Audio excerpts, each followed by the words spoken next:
They told you to be realistic, to play it safe, to be grateful for the little you have, as if dreaming bigger was a crime. But here's the truth you were never taught. The world doesn't give you what you want. It reflects what you believe you deserve. And some of you, deep down, have been programmed to believe that wealth, power, and greatness were made for someone else. But they weren't. They were made for the bold, for the man who dares to strip away every limiting belief handed to him by a world afraid of its own potential. And if you've been stuck, if life has been repeating like a broken record, it's not because you're not good enough. It's not because you weren't born into the right family or handed a golden key. It's because the beliefs you've allowed to live in your mind are acting like prison guards, and you've been obeying them like they were law. But beliefs are not laws, they're choices, and if you don't choose your beliefs, someone else will choose them for you. Look at history. Edison believed he could light the world with an invisible force, and he did. Ford believed he could build a car the common man could afford, and he did. Disney believed a cartoon mouse could become an empire, and he did. The people who changed the world didn't just have ideas. They had beliefs that defied the odds, and they were willing to back them up with action so relentless. The universe had no choice but to move.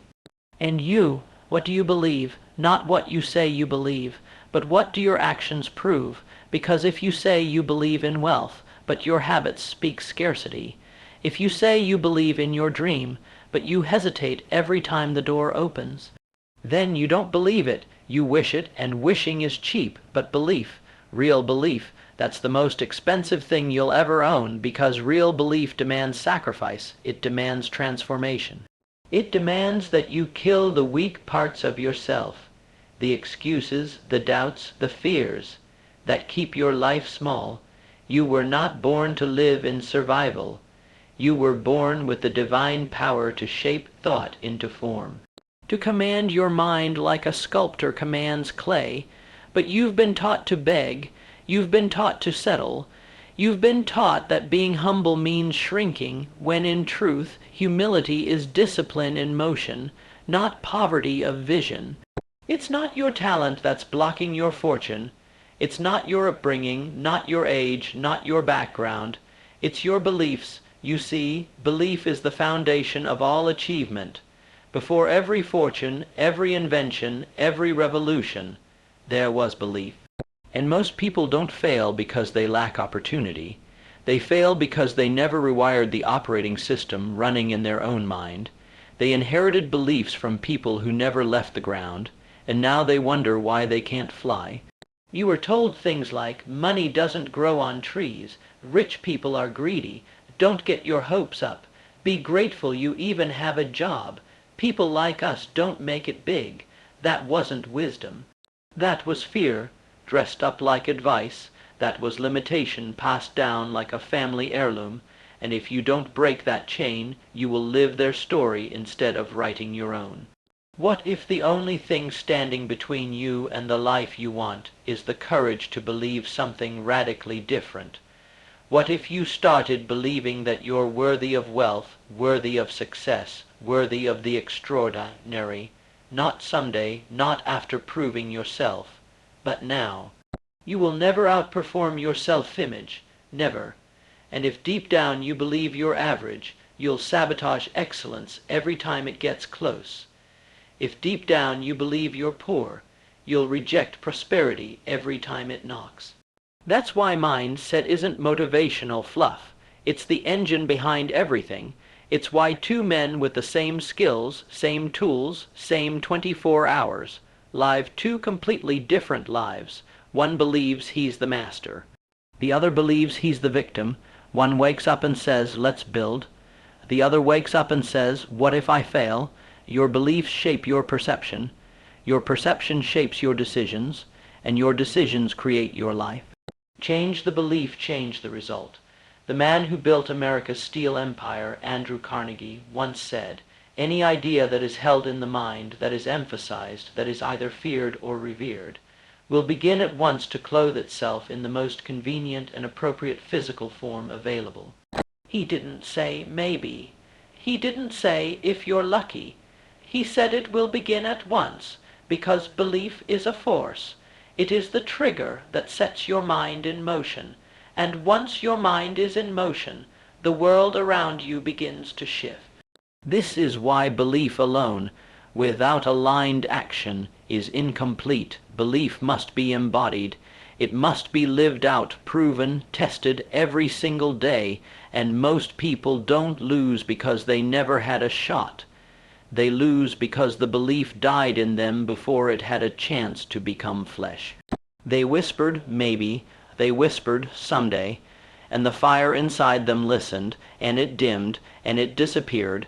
But if you can believe with full conviction, if you can walk like it's already yours, if you can discipline your thoughts to align with the man you're becoming, then there is nothing you cannot build, not a fortune, not a legacy, not an empire. It all starts in the invisible, in the furnace of your inner world, where thoughts are forged into outcome.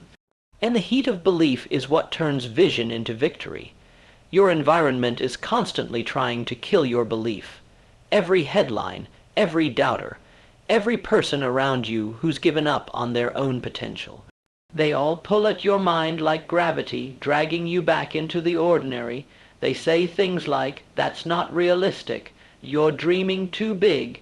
You should be happy with what you've got." But they're not trying to protect you. They're trying to protect themselves from the discomfort of your ambition, because your belief is a mirror, and when they see you rise, they have to face the parts of themselves they've been avoiding. You've got to get this. Most people don't hate success. They hate what success demands of them, because success demands change. Success demands sacrifice. Success demands that you let go of old stories, old patterns, old identities, and some people would rather stay broken than become someone new. But not you. You are here because something inside you refuses to stay asleep. Something inside you is done apologizing for wanting more. Something inside you is done believing the lie that greatness is for other people. There are no other people. There is only the man who decides. And the man who doesn't, and you are the decider. So decide now. What beliefs no longer belong in the life you're building? What lies did you inherit that now deserve to die? What mental handcuffs have you been wearing out of habit, when the key has always been in your hand? Because here's the hard truth: no one's coming to set you free. No mentor, no program, no miracle. Freedom begins the moment you stop asking for permission to believe in yourself. The man who wins in life doesn't wait for evidence, he creates it. He doesn't wait for approval, he becomes his own authority. He doesn't wait until the path is safe, he steps into the unknown and carves it out with fire in his chest. That's belief in motion, and belief in motion turns average into extraordinary. It turns pain into power. It turns I don't know how into I'll figure it out. So stop playing small. Stop rehearsing your limitations. Stop building arguments for why it can't happen, and start building discipline for why it must. You think belief is just mindset. It's not. It's your identity. It's the frame through which you see the world, the decisions you make, and the standards you accept. And until you upgrade that frame, you will keep repeating the same reality, no matter how much effort you pour in. This is why so many people hustle for years and go nowhere. They're working hard with the mind of a poor man. They're chasing goals with the self-image of someone who expects to lose, and the universe is precise. You don't get what you hustle for. You get what you believe you're worth, so you want more. Then raise your internal value, raise your standards, raise your beliefs about what is possible, not based on what others have done, but based on what burns inside of you. Burn the old blueprints, burn the doubt, burn the identity that says not me, and write a new declaration. I am not here to survive. I am here to conquer. This world bows to conviction. It yields to the man who knows who he is and refuses to be moved. It bends in the presence of belief backed by fire, but belief is not born in comfort. It's built in the battlefield of decision. Every day, every moment, you are casting votes with your actions for the man you will become. And the man who builds a fortune, he starts by building his belief. That's the foundation, that's the force, that's the flame. Let me remind you, there was a time when the wealthiest man in the world was a poor immigrant child from Scotland. Andrew Carnegie didn't have a trust fund. He didn't have elite connections. What he had was a belief, a bold, unreasonable, unshakable belief that he was not born to serve kings, but to build empires. And that belief carried him. Through ridicule, through rejection, through failure, he used that belief like a sword, and every time the world tried to cut him down, he cut back, with purpose, with vision, with relentless execution. That's what belief does when you actually live it. It doesn't bend in the wind, it becomes the wind. It doesn't ask if you're ready. It demands that you rise, but listen to me now. This is not about worshiping billionaires.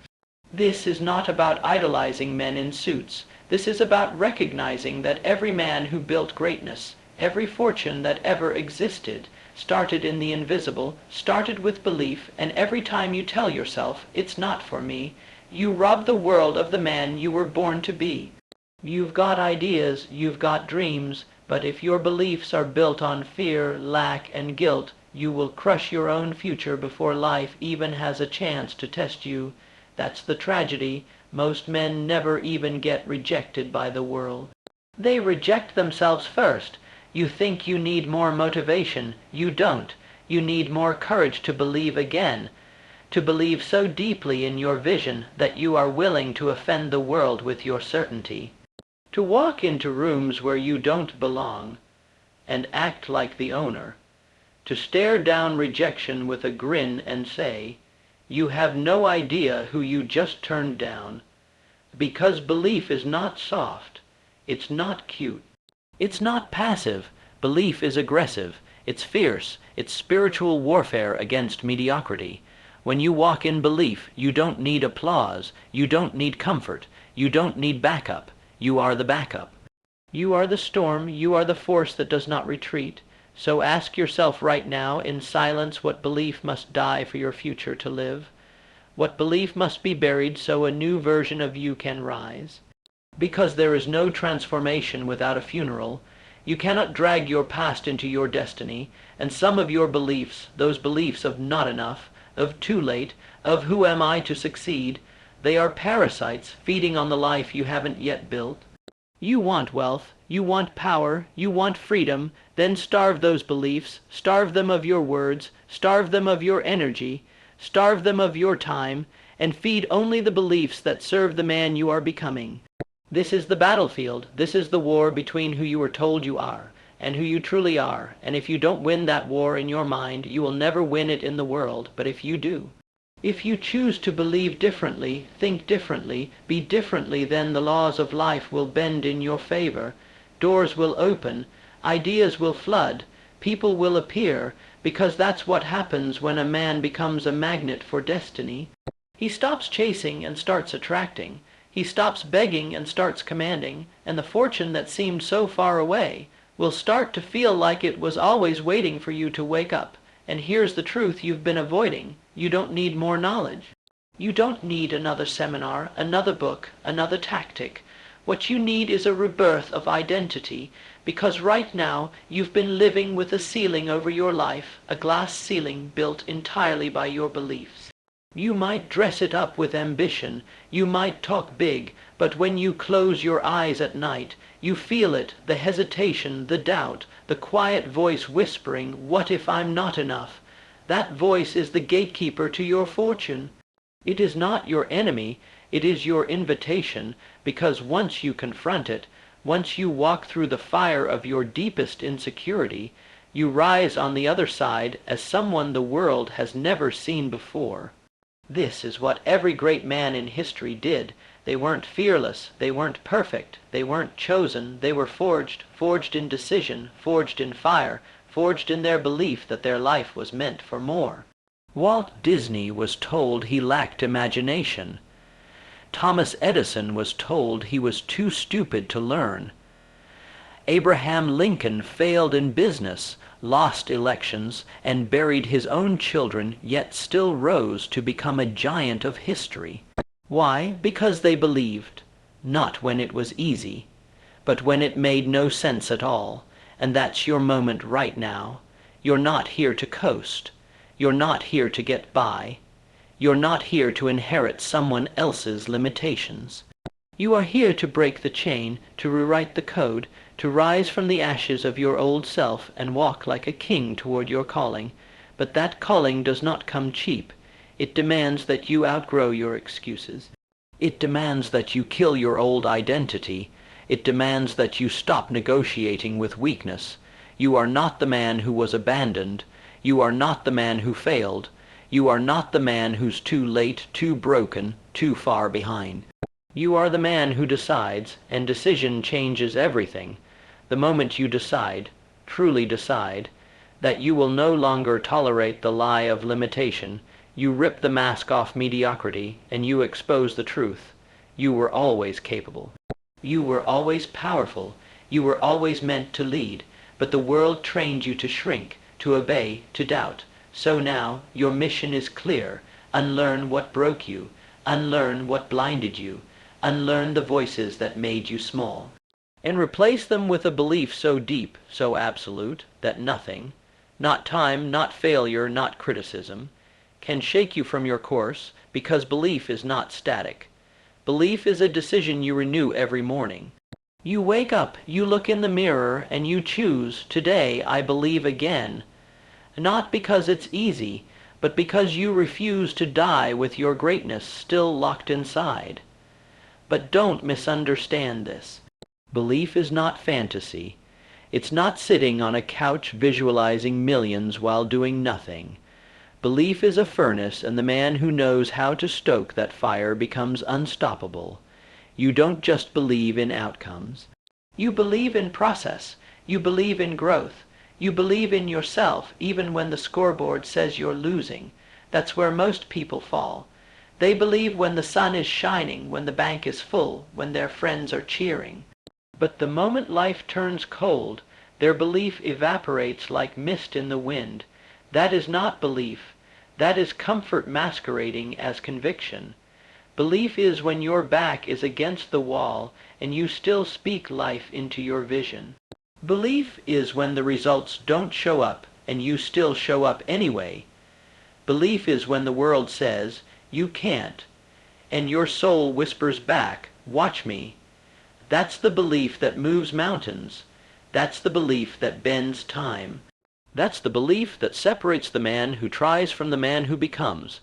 And if you've been stuck, if you've been watching your potential collect dust inside your own mind, you don't need a miracle.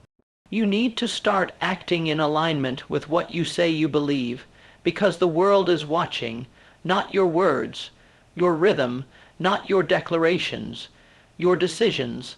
And every time you move with fear, with hesitation, with doubt, you reinforce the very beliefs that are blocking your fortune. But every time you move with clarity, courage, and commitment, you are casting votes for a new identity. You are telling life, I am no longer the man who waits. I am no longer the man who plays small. I am no longer the man who doubts his own fire. And when that becomes your truth, watch what happens. Your energy shifts. People feel it before you speak. Doors open before you knock. Opportunities begin chasing you because you've finally become the man who can carry the weight of success. That's the secret most people never understand. You don't get the fortune first and then believe. You believe first. And that belief becomes the architecture of your fortune. Henry Ford once said, whether you think you can or you think you can't, you're right.